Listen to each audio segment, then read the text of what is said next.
Assalamualaikum dan salam Ramadan semua.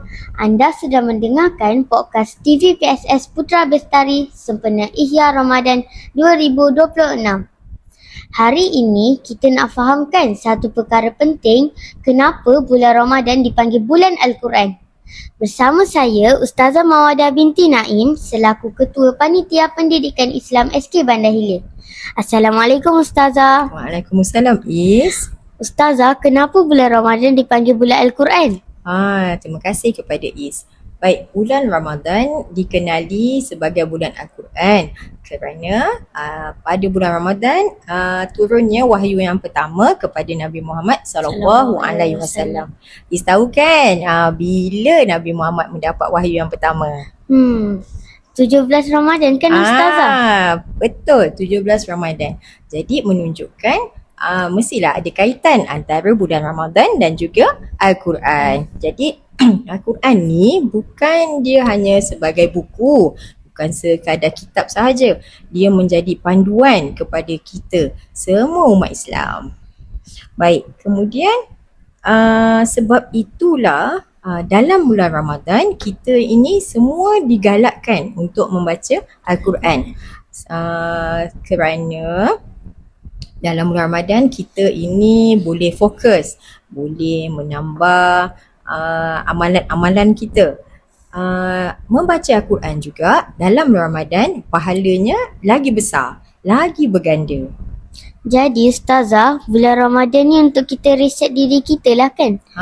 Betul. Sebelum ni kita sibuk dengan aktiviti harian kita. So bila datang bulan Ramadan, kita boleh reset semula, menambah amal kebaikan dan juga memperbaiki diri kita.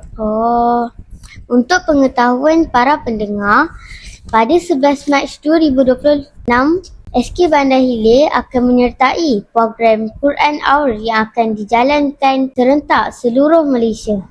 Ustazah, mengapa program Quran Hour itu dijalankan? Okey, baiklah. Program Quran Hour ini dijalankan serentak satu negara, satu Malaysia. Dalam masa yang sama, sebenarnya program ini nak kita berehat sekejap daripada aktiviti harian kita sekejap selama 1 jam untuk kita membaca Al-Quran bersama-sama.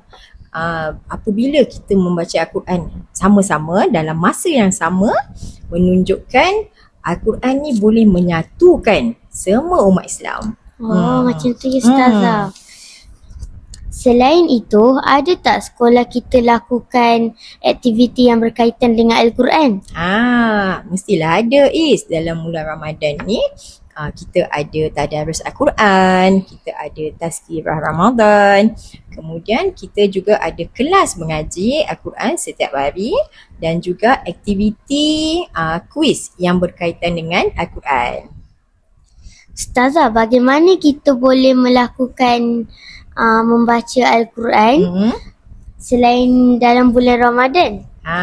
Ingat tu kawan-kawan, mengaji bukan dalam bulan Ramadan je. Mengaji ni kita kena buat setiap hari. Baik, Ustazah bagi contoh. Kita pilih satu masa, contohnya selepas solat. Selepas solat kita pilih untuk mengaji. Tetapi pastikan dia istiqomah lah. Setiap hari kita kena buat.